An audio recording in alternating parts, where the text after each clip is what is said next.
Here's how to play ARK Survival Evolved Mobile with friends.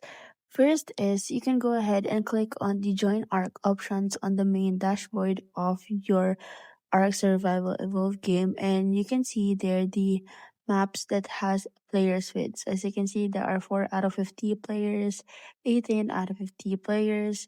Now, once you decided which map are you going to join with your friends, click on the join options that you can see below the island charts. Next thing that you can do for you to be able to play with your friends is that you can go ahead and host and local server. So click on the host and local server options. So once you press the host and local server options, you can now go ahead and customize the arcs. So you can go ahead and click on host non-dedicated session.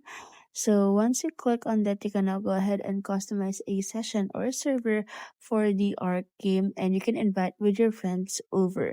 And that is how you play the ARK Survival with friends.